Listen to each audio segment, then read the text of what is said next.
New charges tonight. The EPA is waging war on domestic energy. The new charges coming just days after an EPA administrator was forced to resign after he was caught on video explaining that it's his policy as administrator to crucify, as he put it, energy companies that don't comply with EPA regulations.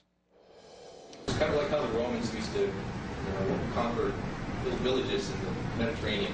They'd go into a little Turkish town somewhere, and they'd find the first 5 guys they saw, and they'd crucify them. And then, that town was really easy to manage for the next few years. Our next guest says new EPA regulations could lead to the shutdown of the last 2 plants in the United States that still manufacture manganese, a critical raw material used in the manufacturing of steel.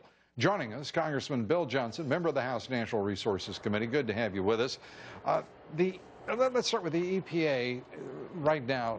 Don't they understand how important it is for this country to preserve its industry? Well, obviously not, Lou. And, we've only got 2 remaining manganese-producing facilities in America. One of them is in Marietta, Ohio. One of them's over across the river in West Virginia. And as you mentioned, it's a required raw material in steel manufacturing. And if we can't get that raw material here, we're going to have to get it from places like China.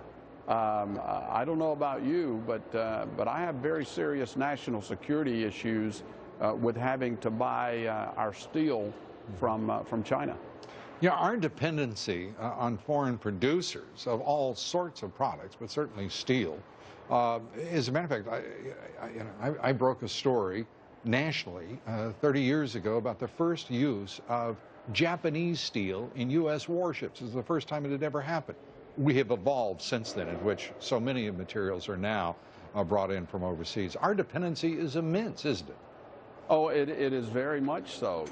Today, one of the reasons why you hear the energy industry talking about we can't stand up a nuclear power plant in less than 10 years, it's not because of even the permitting problem or technology. The problem is we don't manufacture the weight, grade, and type of steel to enclose a nuclear reactor here in America, and to provide that same type of steel to our defense industry. We have to buy it overseas, and there's a serious backlog from countries like Japan that make that type of steel.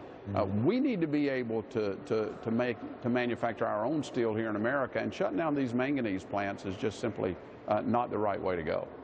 Interior Secretary Ken Salazar announced the approval of more natural gas, opening more gas wells in Utah.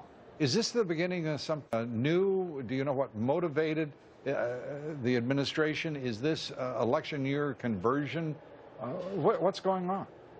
Well, it remains to be seen whether this is a sincere effort on the part of the administration to let us go after our own natural resources or just some kind of ploy to try and pacify us.